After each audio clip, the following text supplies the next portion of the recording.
Welcome to Your Family Dog, a podcast dedicated to helping families love living with dogs. Hi, welcome back to Your Family Dog. Today, I am joined, of course, with Tina Spring, and we decided that we're going to talk about very soft resolutions, ones that we might actually be able to achieve in the new year. And the idea being is how can we resolve to make things a little bit easier for families? And in particular, how can we make things easier for mom or dad? Or dad. Because, right. We can be equal opportunists in trying to make things easy on people. But the vast majority of families we've encountered, perhaps it's the mom who is more of the organizer of people, places, and things, and maybe she's the one that perhaps needs a little bit more support. So, with that in mind, Tina had a question from a client today that we thought we could use as a springboard for our discussion. So, Tina, what did your client ask you this morning? So the request I got this morning was from a mom. This one happened to be a mom. It can totally be a stay-at-home dad, too. I get those. And she was talking about how the 8-month-old puppy is basically golden during the day when it's her, right? Like they have a routine. It goes really smoothly. The pup, like she goes out and throws the ball partway through the, early afternoon. The puppy has a nice lunch. Like they have this kismet relationship during the day. And then dun, dun, dun, the 8-year-old comes home, right? And suddenly the dog's sideways, she's sideways, the child is sideways, right? And it all just kind of goes sideways. And so one of the things so her email was like, I'm not sure a dog trainer can help because the problem is not the dog. And I said, great. Yes, I can still help. Right. So I'm going to use an example from my past life, not my current life, that I think my situation was more mayhem filled than most. So perhaps it will speak to the vast majority of the listeners. So in a previous life, when I was married, we were foster parents. And at one point we had a sibling group of 3 at a time when we owned personally 9 dogs. That's a lot of dogs. That is a lot of dogs. If one day we can have a whole conversation about the epiphany I had about owning that many dogs. But everybody was really well trained and really well behaved and lovely. So it was pretty great.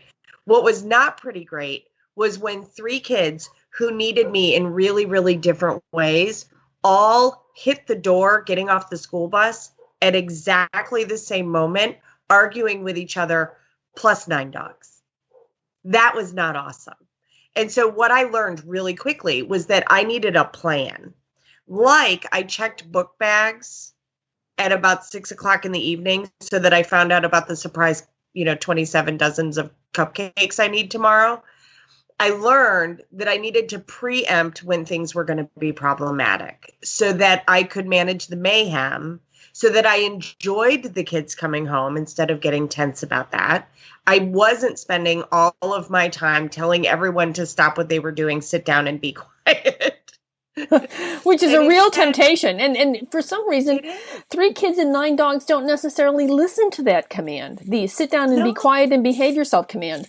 No, and that doesn't even talk about the 4 cats who don't listen to anything. So take that actually as an invitation to stand up and cause more mayhem. If you want me to do...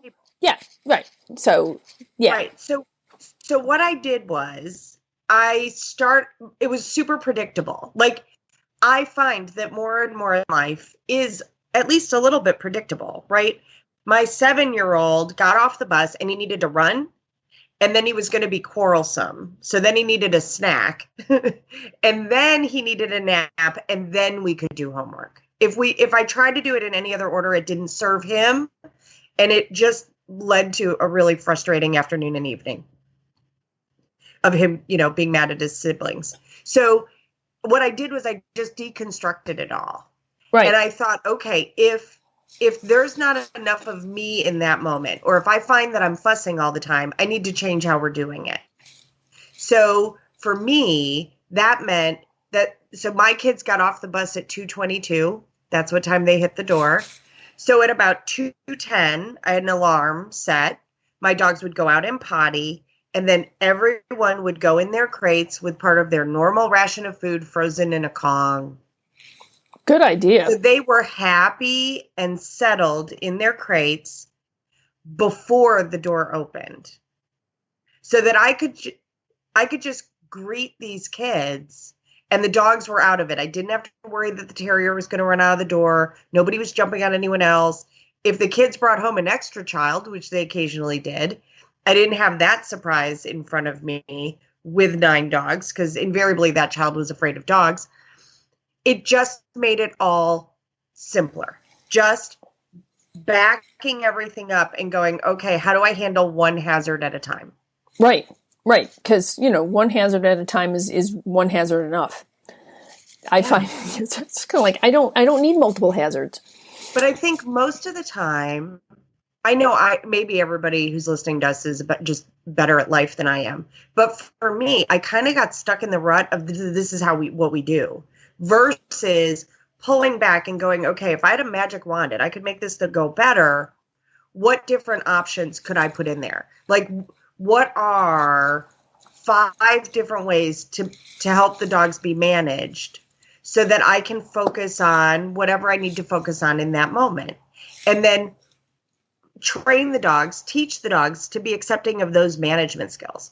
I know when I'm talking to a family that's going to have a child, one of the biggest things that I think families struggle with is having their dogs separate from them a little bit. Yes. Whether that's behind a gate or in a crate or in a playpen or on a tether or whatever. I would agree. I would agree with that. And I don't know how anybody does it without their dog being fluent in that skill. Right. So I talk to people all the time. Like, they call me and go, hey, the egg and the sperm just met and there's kismet. And I'm like, let's start separation. So that, because there are just times as a parent where it all goes sideways and you have to be able to get the dog out of the situation and not have the dog yelling at you about that.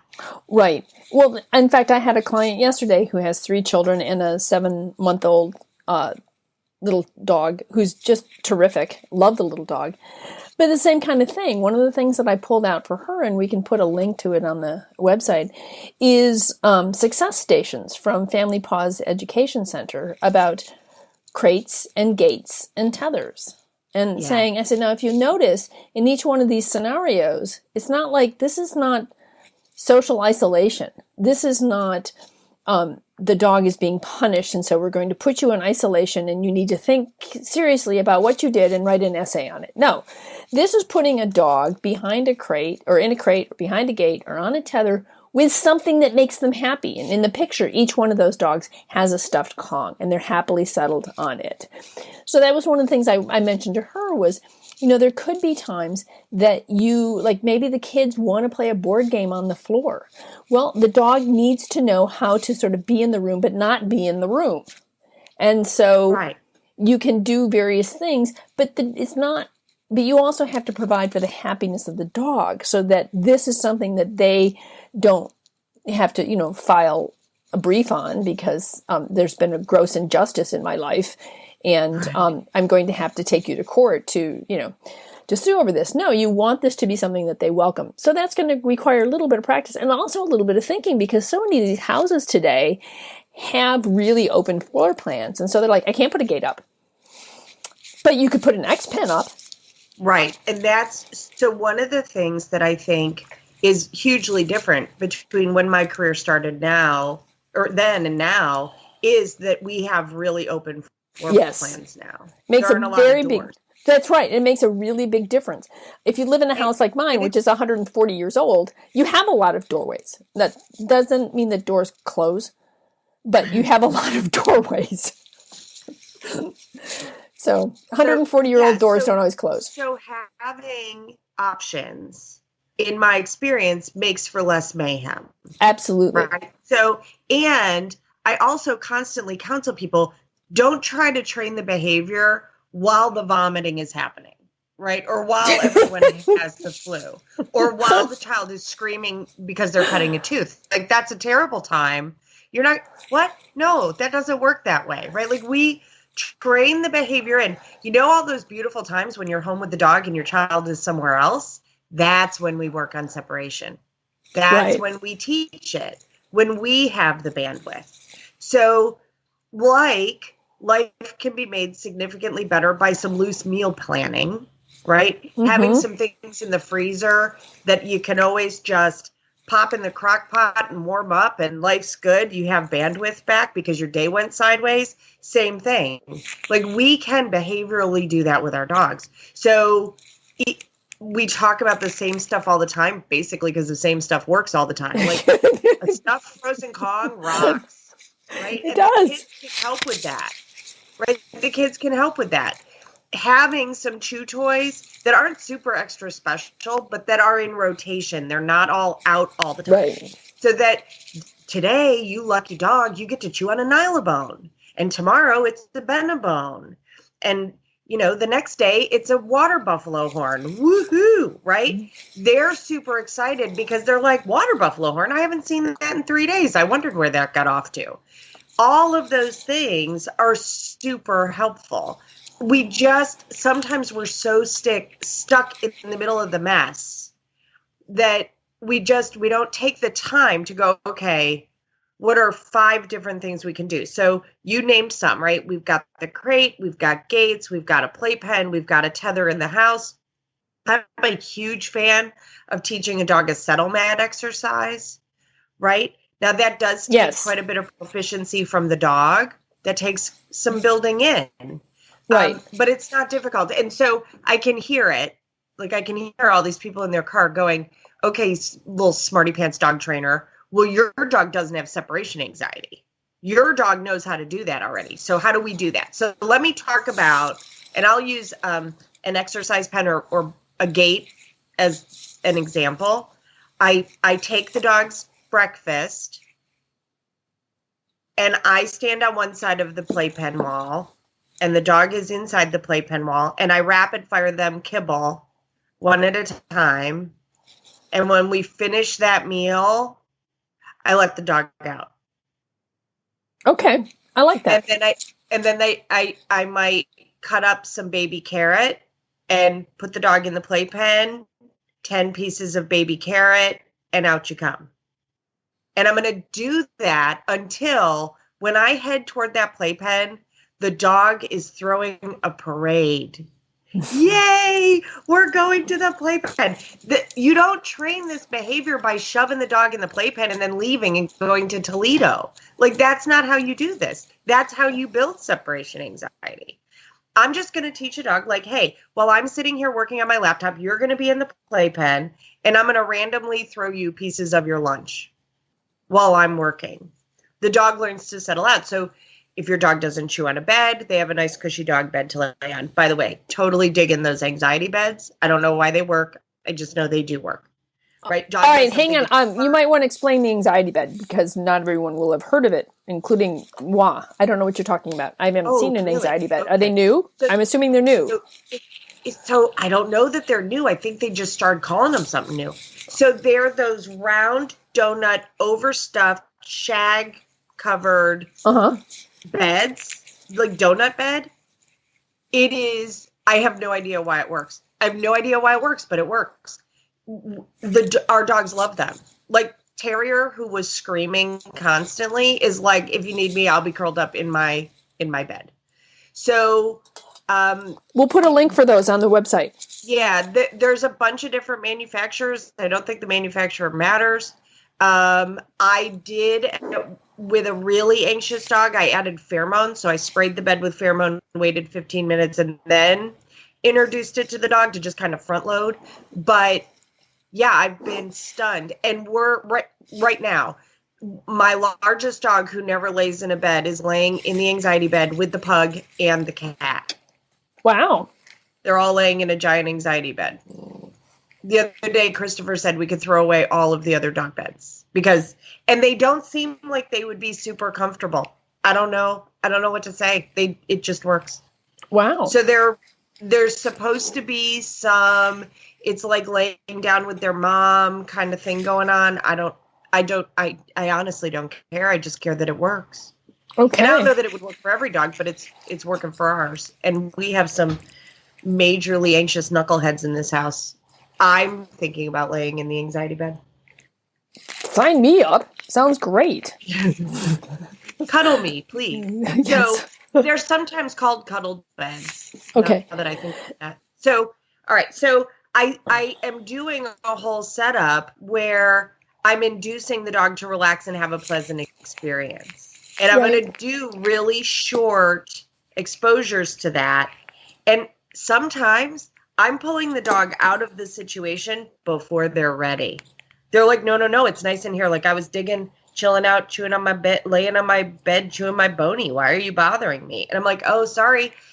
Exercise 10 times over. They're like, what? Yeah, always leave them wanting more is the whole theory here.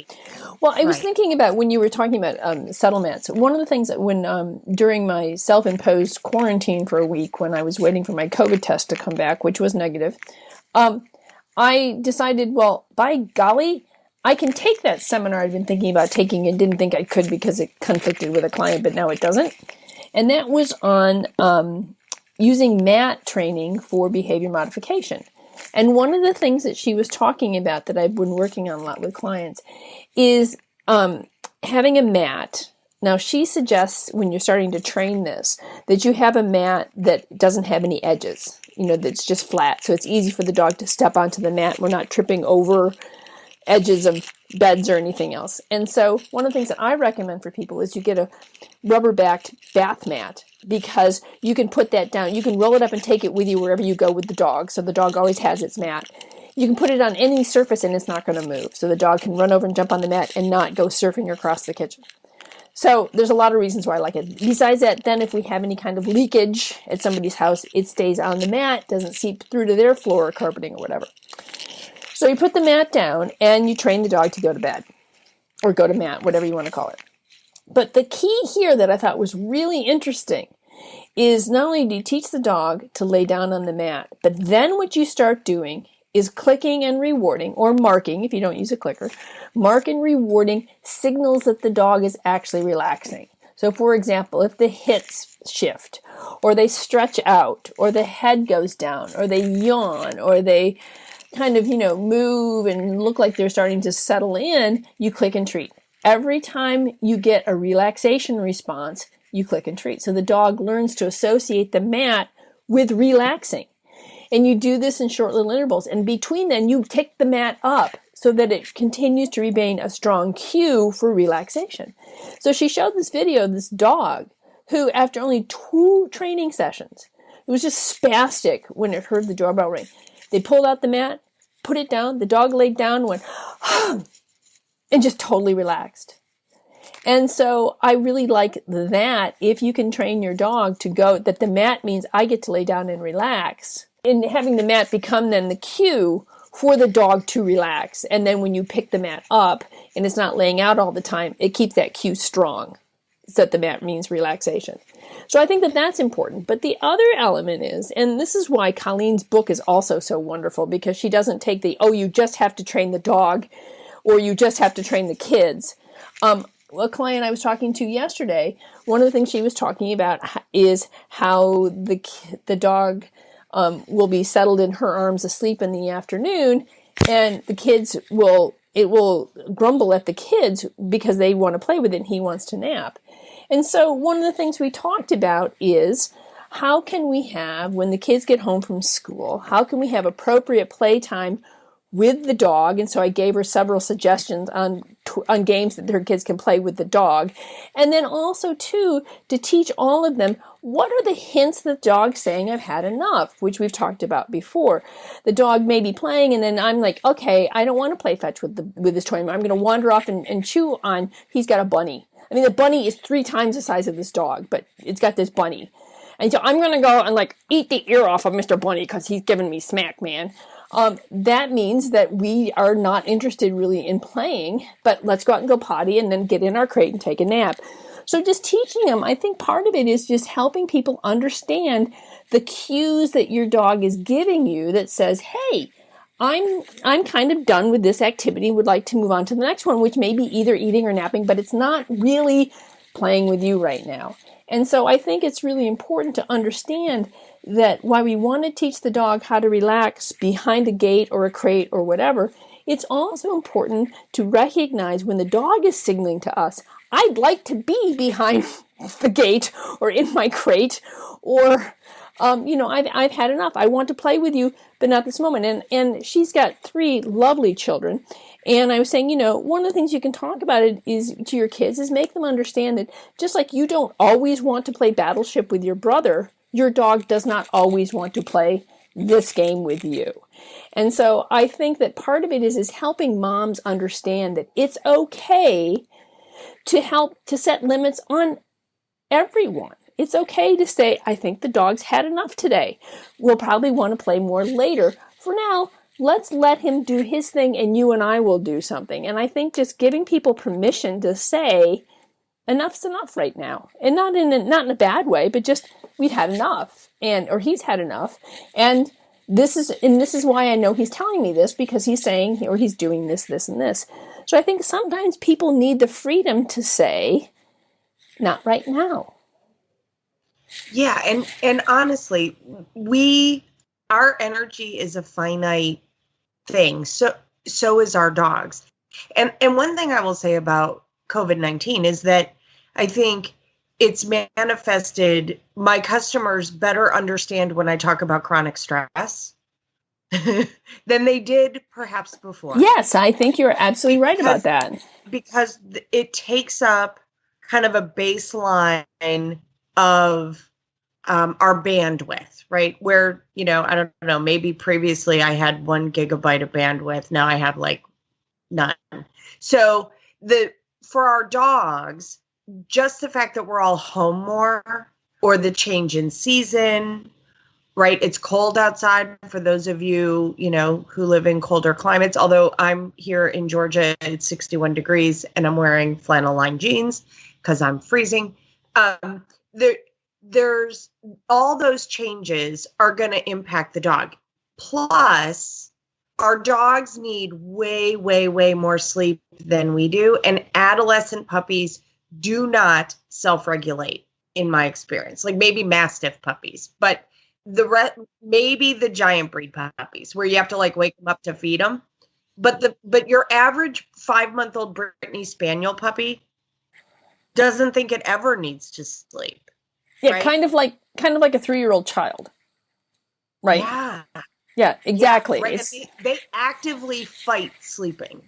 So simple stuff like having 1 crate in, the back bedroom that no one goes in, and 1 crate in the main part of the house, so that you can put the puppy in the back bedroom or the dog in the back bedroom and turn music on loud enough that they don't hear anything else happening in the house. They don't know whether you're home or not, giving them something yummy to chew on and saying, go be by yourself for a couple of hours is a huge win.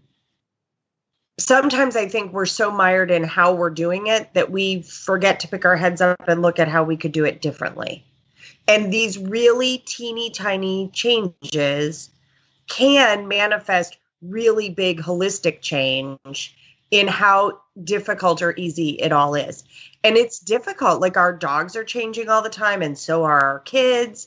And if, however old your oldest child is, that's all new for you too. The youngest, you've been through these developmental stages before. Yes, but usually what happens, at least in my family, is I finally remember one time looked at my older daughter and said, you are worthless to me because nothing you have done has prepared me for your sister.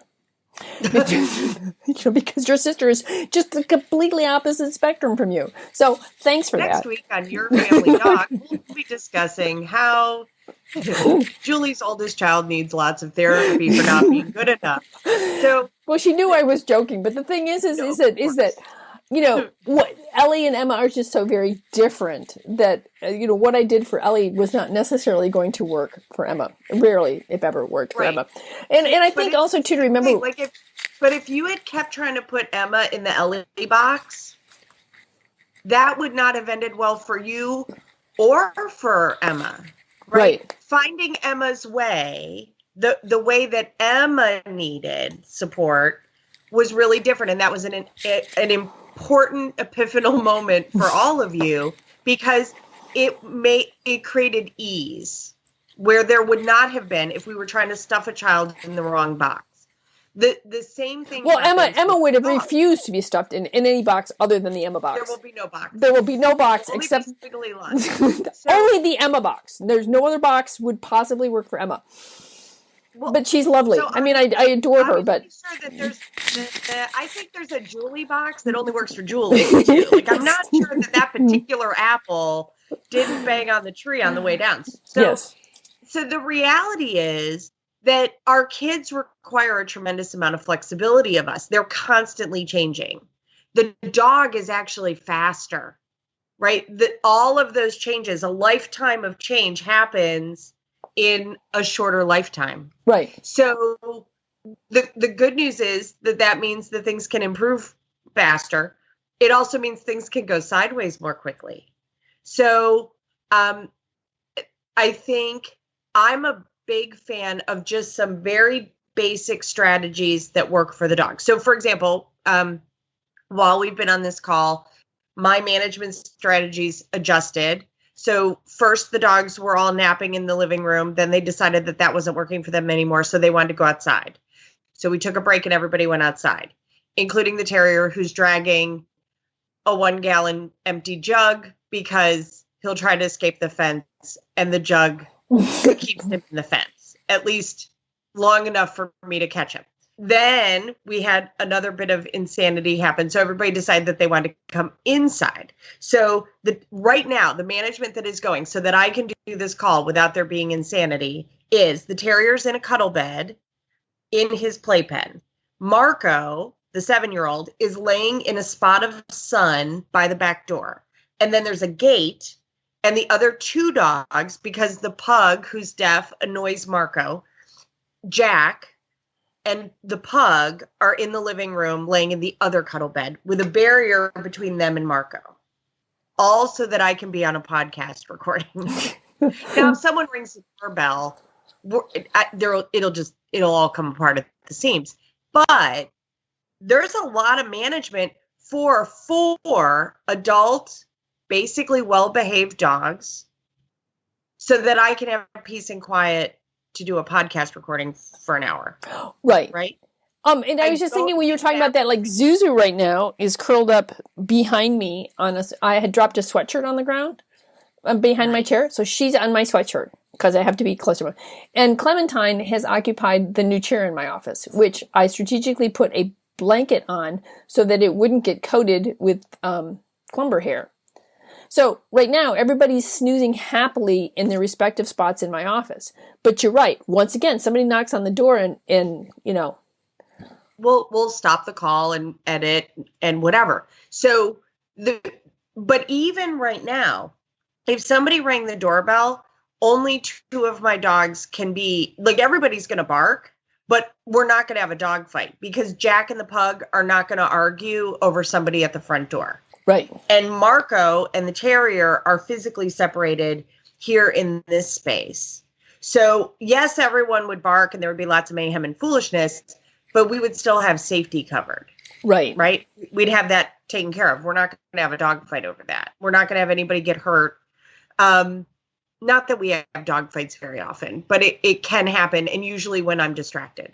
So, of course, that's exactly when things would happen. I just remember my mother would get on the phone, and that's when my brother would decide to lock me in the basement, right? Or the same thing with, my girls. I would get on the phone and suddenly like, now, this is when you choose to do this is now. And I think our dogs, sometimes I wonder if they don't strategically plan this. Mom has to concentrate on something. So I think that would be a really, really good time to figure out how to open her closet and get her brand new pair of tennis shoes out. That would be a really good time to do that.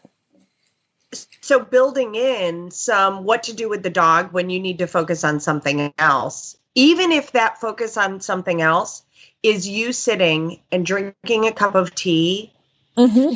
and catnapping in the chair for 15 minutes before the kids get off the bus. Like, I'm down with that plan. Oh, me too. Me too. Right? One of my customers called me this week. So we're recording this before Christmas, but one of my customers who I adore, Valerie, I don't even know if she listens to the podcast, called me this week and was saying, we were just talking about kind of where we are emotionally with everything right now. And she said, if you were a bus right now, your little placard that lights up and adjusts says temporarily out of service.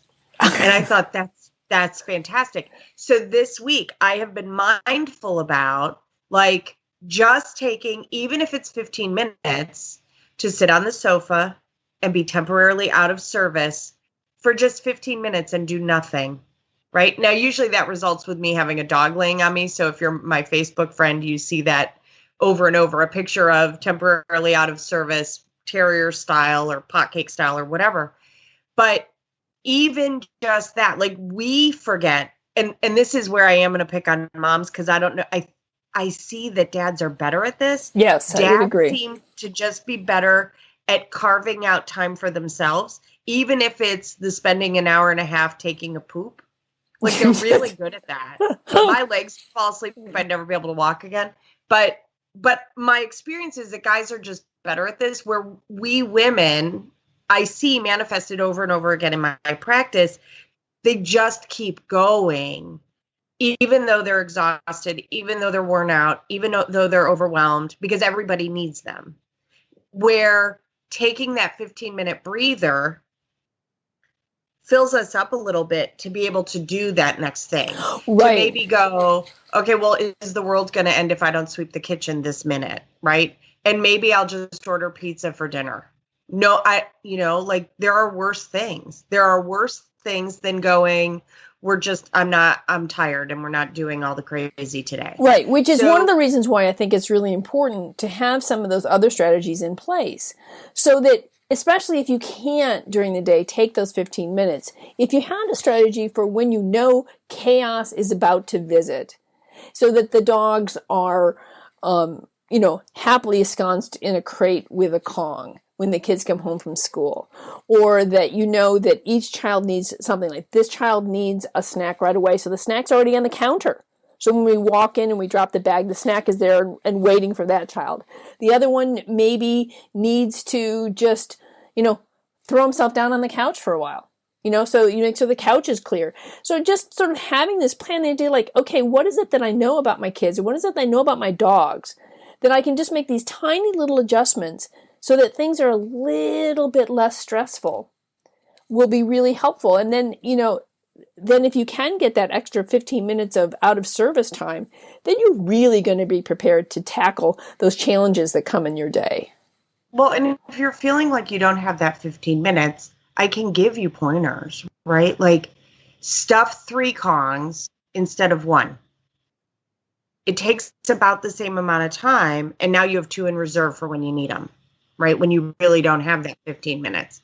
So some of it is saying, okay, I'm going to train the dog lazy.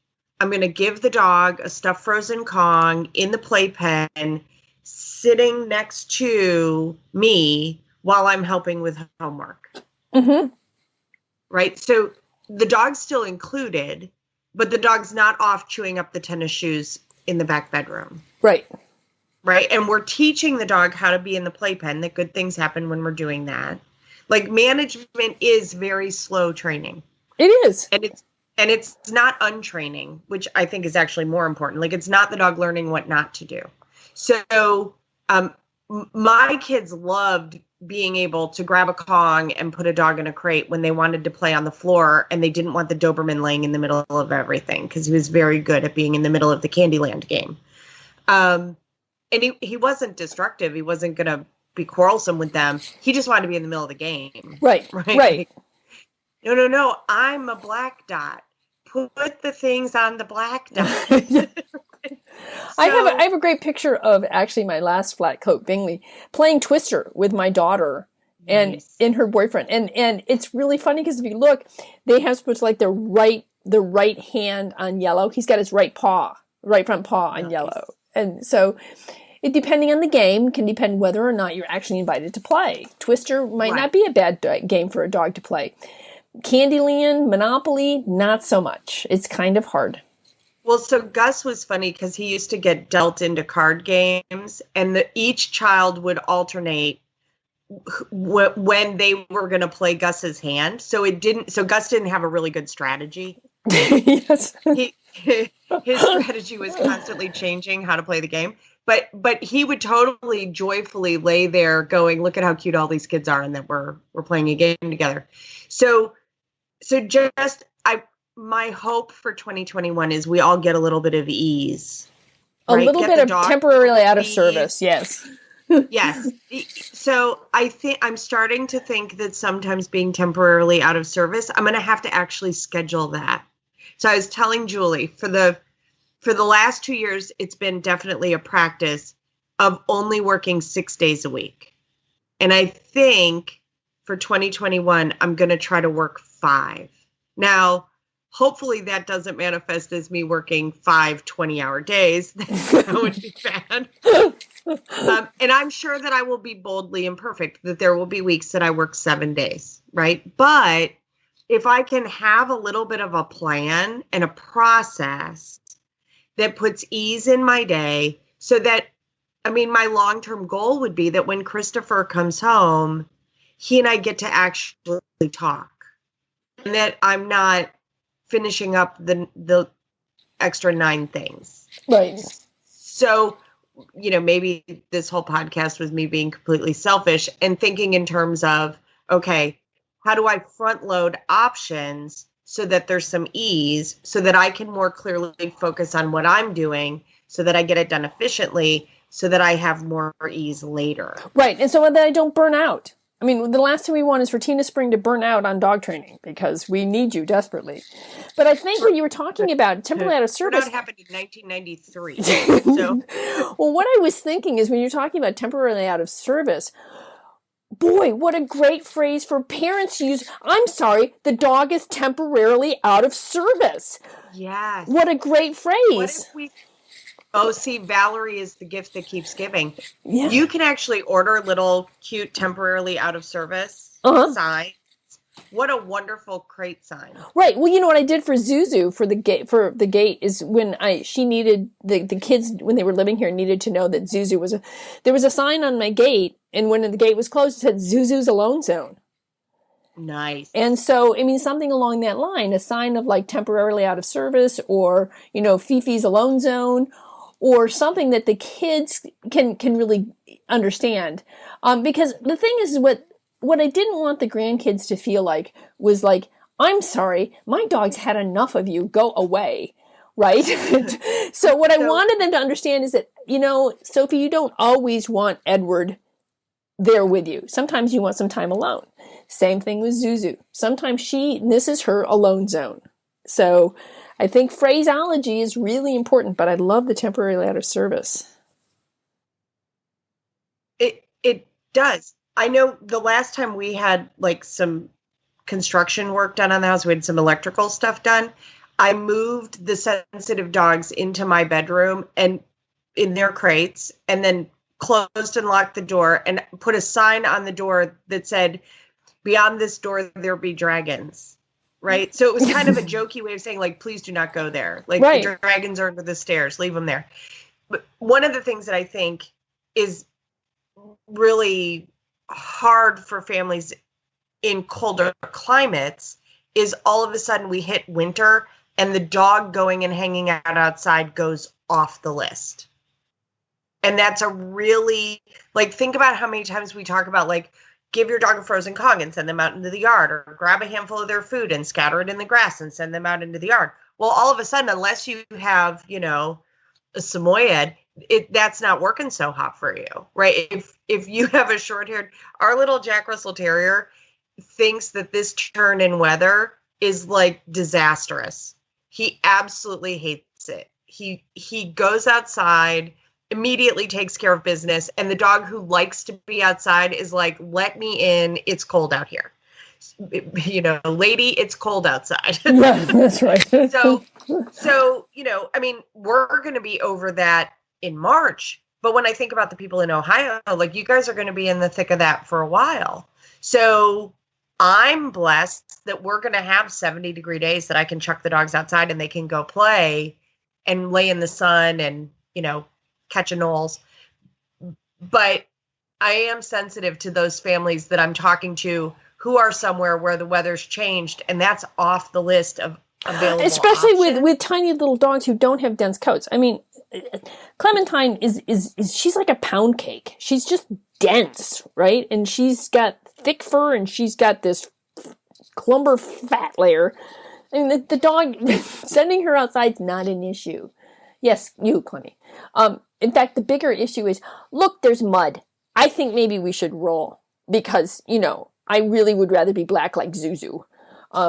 And I've never had a flatty that didn't love being outside. So I'm lucky in the sense that, but I still am very sensitive to the fact that when I send them outside, if it's snowy or it's rainy or it's icy or whatever, I don't leave them out there for a long time because you know what? You can get ice and stuff in your pads and it really hurts. So you're right. Or they're barking at the neighbor kids who are making a snowman. And I don't want to, yesterday I called the dogs in because they were barking at a deer. And my neighbors deserve to have some peace too. Like having the two yahoos out there yelling at the deer for half an hour is not okay with me. And the deer is, they're neighborhood deer, so they are completely unimpressed. They're like, "There's a fence. Shut up, stupid dog." Right?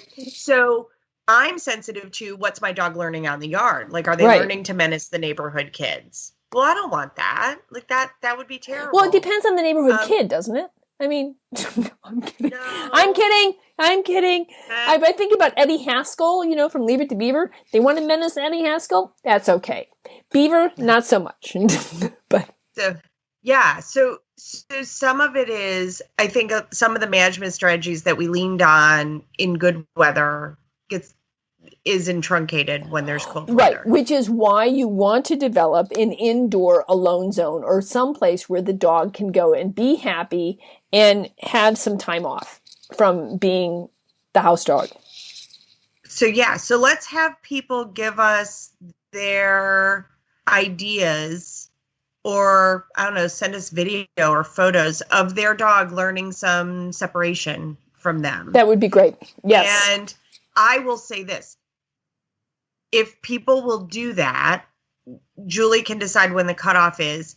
I will give a prize in probably a snuffle ball is what I'm thinking. I'm thinking we'll order a snuffle ball and get that to the drawing of the people who send us like showing their dog having a management strategy, and it's going to be on your honor that it's new.